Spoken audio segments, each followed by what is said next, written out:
In a year's time, we go from this to this, and this to this, and then this to this.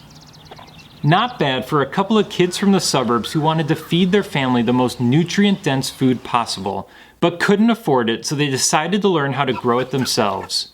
In 2025, we hit our stride, growing, foraging, or bartering for nearly 80% of the foods that feed our now family of 7, even through the winter months. Having moved on to our 5 acres in 2020, our systems, now 5 years in the making, have been refined, pared down, and simplified year after year to both meet our family's needs, but also to work with our increasingly complex lives as we homestead, homeschool, and run our home-based business. So much has happened in a 12-month span, and it's a story we're grateful to be telling. The new mixed with our tried and true, the victories along with lessons learned. We are From Scratch Farmstead, and this is our past year.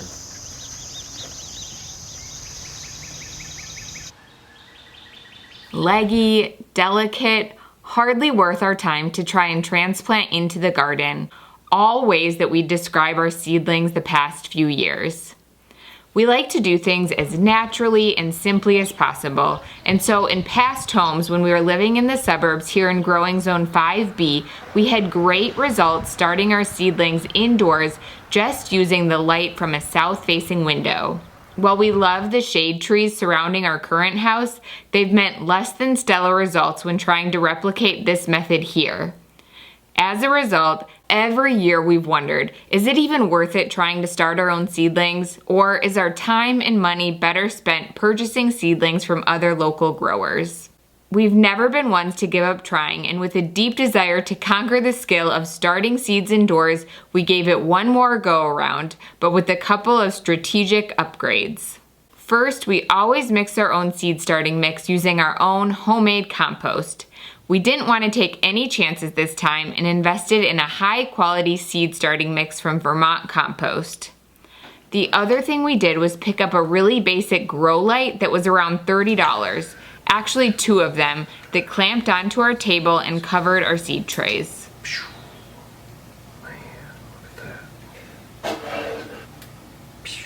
It didn't take us long to realize that these were both worthwhile investments. Our seedlings grew thicker and stronger than ever before, and they transplanted beautifully. Whoa, look at that.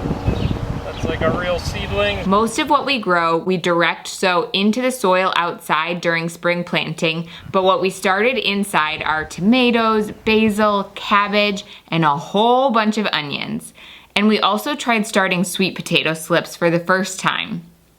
Just remember, it's okay to trim back those onion tops when they're getting long and unruly.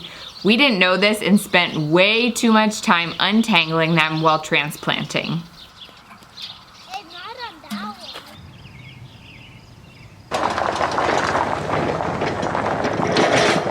Every year, we try to tackle one bigger project on our list. We have a ton of projects we'd love to get to, and maybe over time we will.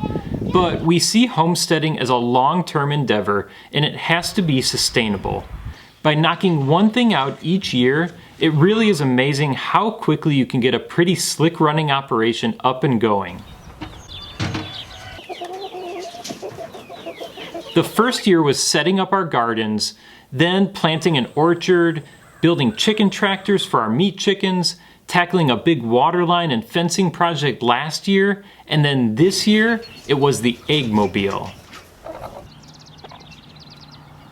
After free-ranging our chickens all over our property, we were sick of poop everywhere, lurking predators, and chickens getting into our gardens and other landscaping.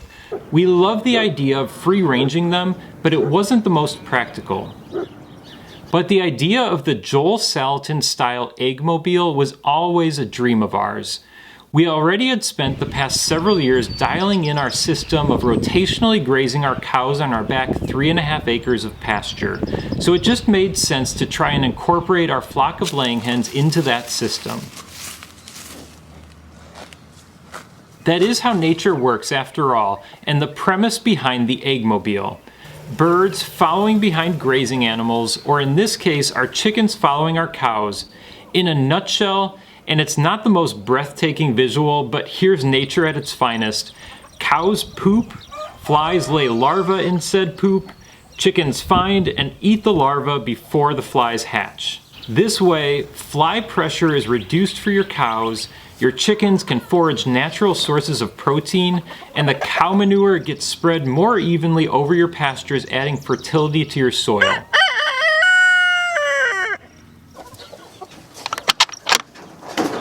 Our 1 or 2 week eggmobile project may have turned into a solid month-plus long project, but seeing the dream and design we envisioned take shape was so worth it in the end.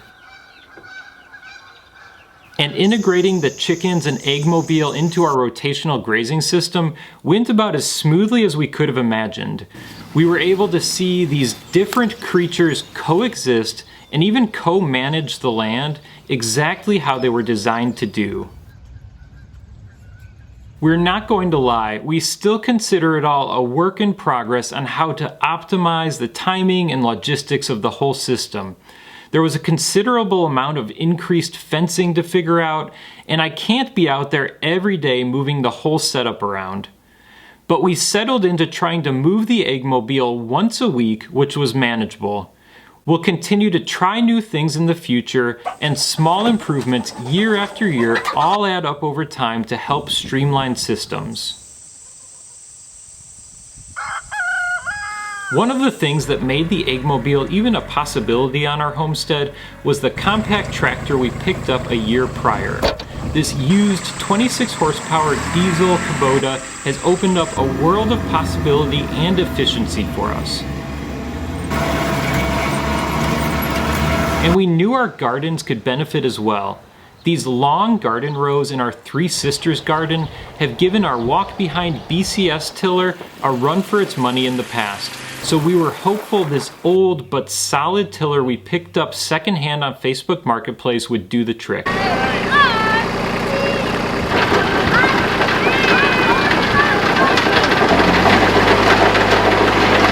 We call this quarter-acre space our Three Sisters garden because the Three Sisters, corn, beans, and squash, have become a prominent feature in there, but it's so much more than that.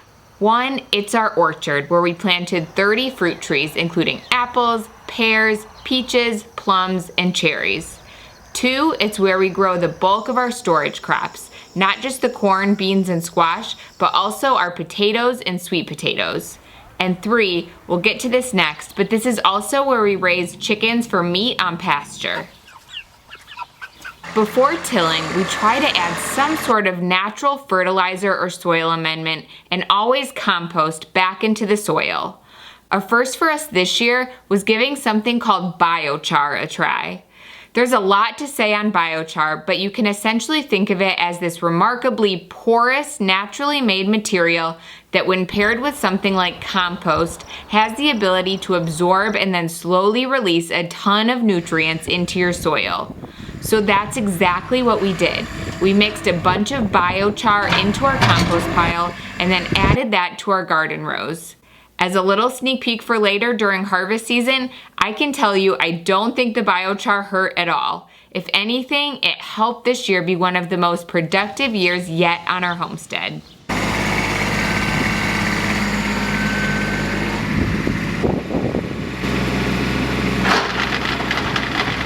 That tiller, game changer. It made quick work of prepping our long garden rows for planting and incorporating the compost and the biochar.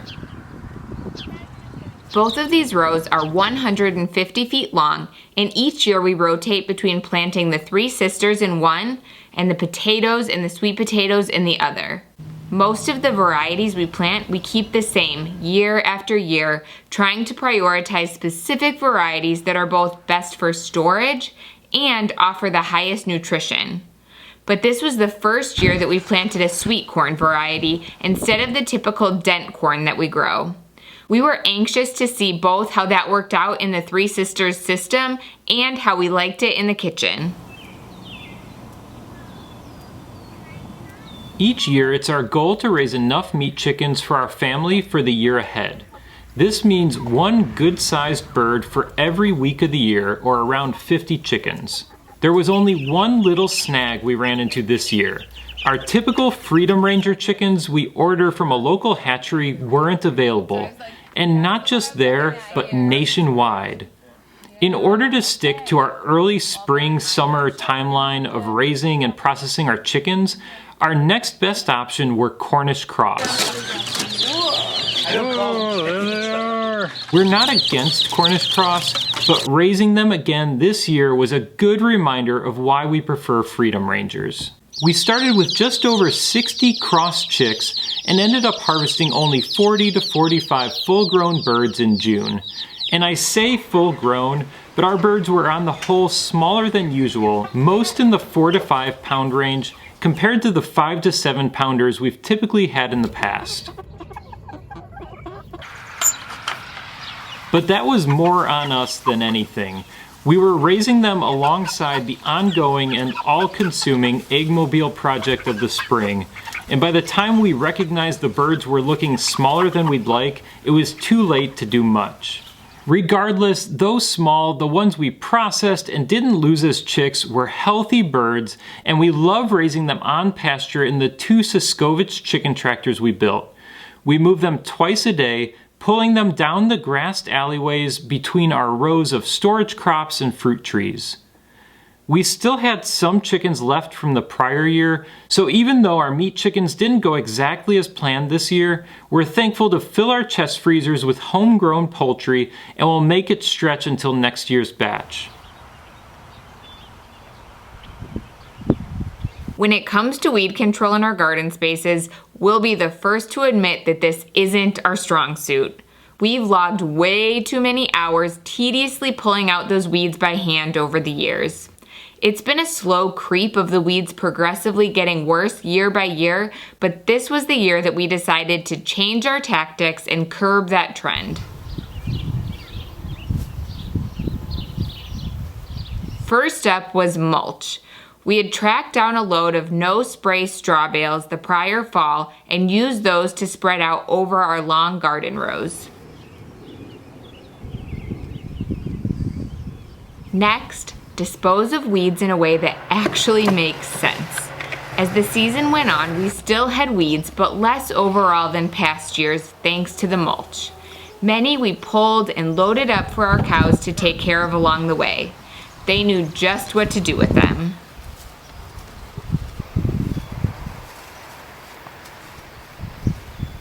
But weeds can be tricky. If you can't keep up with them or mow them down before they go to seed, that's when your weed issues start multiplying. In the past, we might have just left those weeds there at the end of the season only to drop all their seeds back into the rows. Or if we did remove them, I recall naively adding them right back into our compost piles. Bad idea. This year, late in the season, we tried to be diligent about removing weeds and then gathering them up for a burn pile to eliminate the weed seeds entirely. Here's to hoping these efforts will pay off and we'll see fewer weeds as the years go by. Another couple days, we're gonna have a lot of pizzas, guys. Yeah. Peach. Can't wait to eat one this big, like a doorknob. Alright, well, let's go get the plums. Did anyone check this tree? These ones are still a little small. A bright spot this year, peaches. It was the first year we had a harvest from our young peach trees, and boy was it abundant. And we got a decent amount of plums too.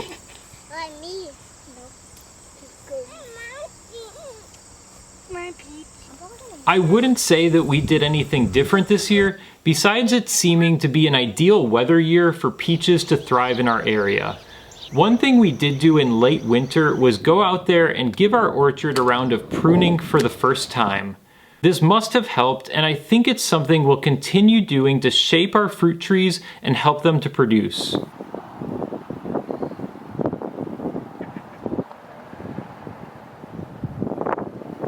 All 4 of our peach trees were loaded, and we brought in many bins full of peaches over the month of August. It was so much fun going out there as a family and collecting them up. and delicious. We've never enjoyed so many juicy, ripe peaches eating to our heart's content. Mommy, I think I'll eat this big juicy one here. Sounds good, Coco. Since peaches don't last long and we couldn't possibly keep up with all of them before they started going bad, we needed to come up with some preservation methods and fast. For a couple weeks, our Dutch oven, slow cooker, and then blender were getting a constant workout making quarts and quarts worth of peach sauce that we canned. Pretty cool, huh?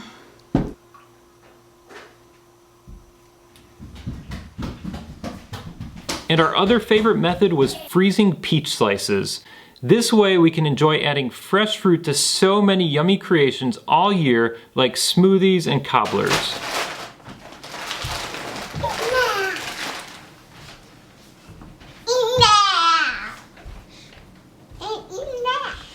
Gain, however, is never without some form of loss, and we learned the hard way to not let our trees, especially when this young, get too overloaded with fruit.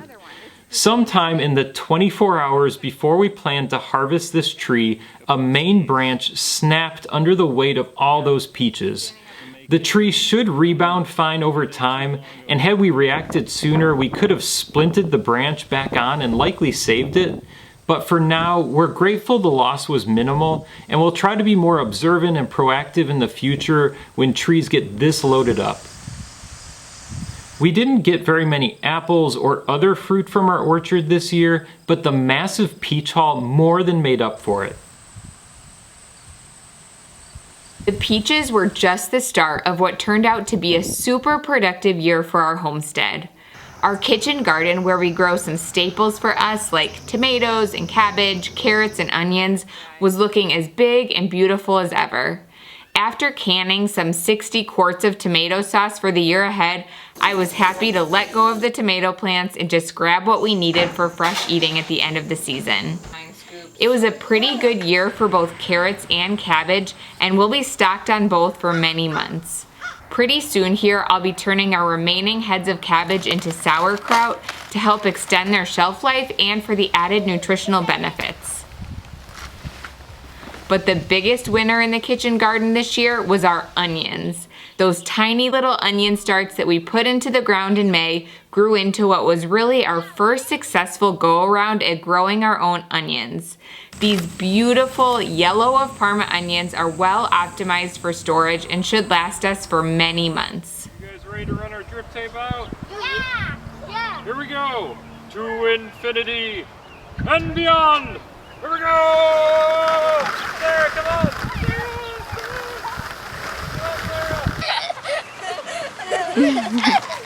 Back out to the Three Sisters orchard area, we still are in awe of seeing this space grow up year after year. Potato plants flowering, sweet potatoes sprawling, and the Three Sisters, they're just a sight to behold. The tall corn stalks in the center, the beans trellising up the corn, and the squash spreading their vines and giant leaves around it everywhere. It was all shaping up just as it should, not just visually, but also looking like we'd have a fantastic harvest ahead of us. First up was sweet corn. In fact, we were a little caught off guard with how early this came, since we're used to harvesting dried out dent corn later in the season. We probably could have harvested it sooner since some of it was a little starchy and past its peak. But while we enjoyed some of it for fresh eating, the bulk of it we froze and stored away to add to soups, cornbread, and other dishes.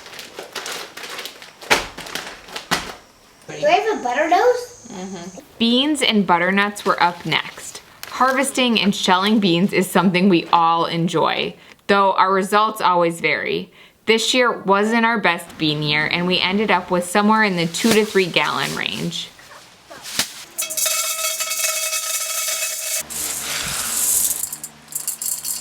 But butternut squash were awesome this year and produced super well. We pulled in over 120 gorgeous butternuts and find these squash to be such a good bang for your buck, both in terms of the garden and the kitchen. They're easy to grow, store really well, and it's amazing how versatile they can be in so many dishes and baked goods as a pumpkin substitute. I box it.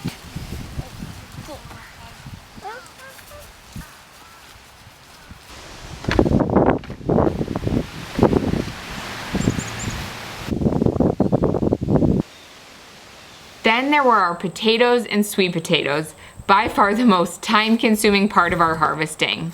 But before we could get to harvesting the potatoes, we had a break in the action to welcome baby Sam into our family. We enjoyed a few weeks of rest and family time in the midst of the fall harvest push. Twinkle, twinkle, little star, I wonder what you are. We were so grateful that the weather hung on late into the season and we were able to get out there later in October and into November and finish the potato harvesting. Beauties.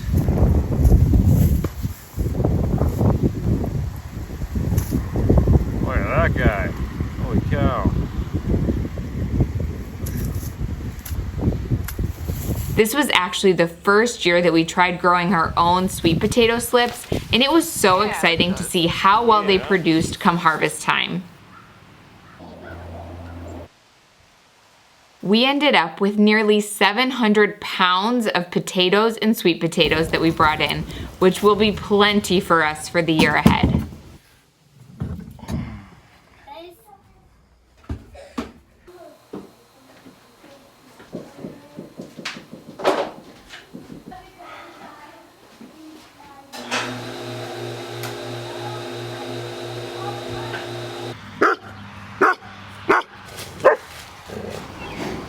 It was a relatively quiet yet continuous year in regard to our cows.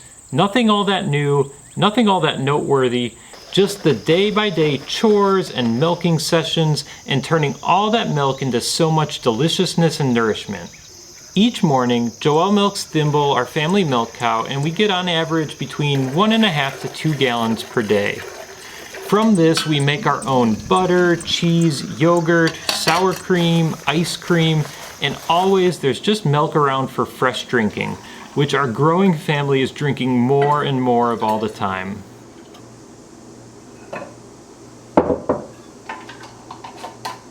Each day, our cows are moved onto fresh pasture that makes up their entire diet from May to November. Our electronetting setup looks elaborate, but it's actually rather simple and an easy way to start grazing animals without any permanent infrastructure. Daily, we take 10 or 15 minutes to create a new paddock for our cows to move into the following day. And about every 2 weeks, we set aside a half day to move the entire setup.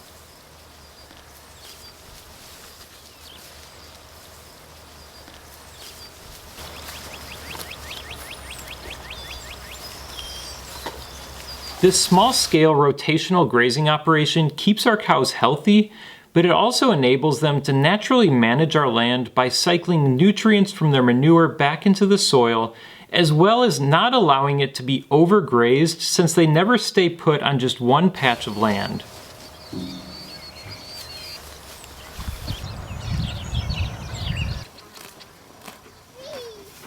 One thing that was unique about this year is that we did get Thimble bred and expect a calf next spring.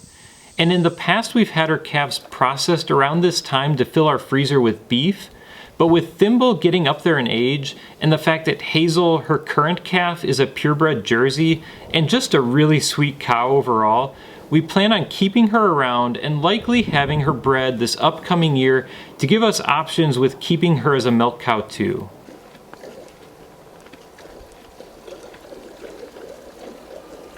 And what good is growing all that food without some way to store it for the year ahead? From our first year on in this home, we've been storing away the crops we grow in our basement. We don't have a root cellar or a cold storage room, although this is a future project that we talk about often. We do have some fridges and freezers, but we mostly rely on our unfinished basement, some storage racks, our harvest bins, and making sure our crops are well optimized for storage. Much of the space initially is used for laying crops like potatoes and sweet potatoes out in a single layer to cure before loading them back into our harvest bins to store away on heavy-duty storage racks.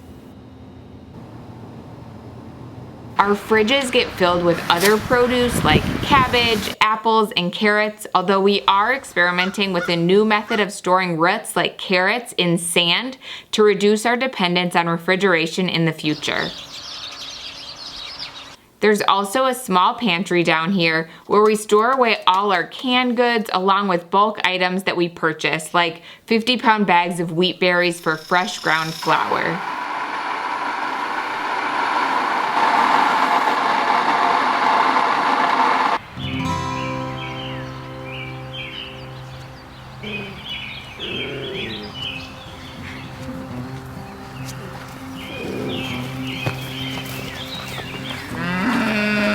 And there's still so much more that we haven't mentioned yet.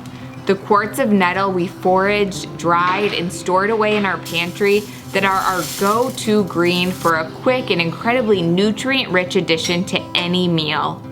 The bags of frozen fruit like black raspberries from our backyard bramble patch, along with the jars full of wild harvested grape juice from around our property that we canned, the strategic stock-ups that we do every quarter or so at Costco and Azure Standard to supplement the things that we don't grow here on our own.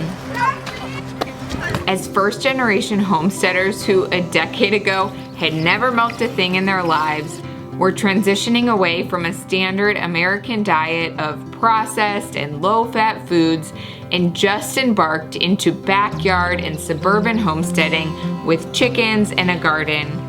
Each one of these things that make up our year represents an experiment, giving something new a try, honing skills and systems year by year, and building this life that we dreamed of from scratch. There have been plenty of failures and hard lessons learned, but each one of those were also the catalyst that we needed to grow, keep trying new things, and bring us to here, where we are today. And friends, it's beyond anything that we could have ever imagined.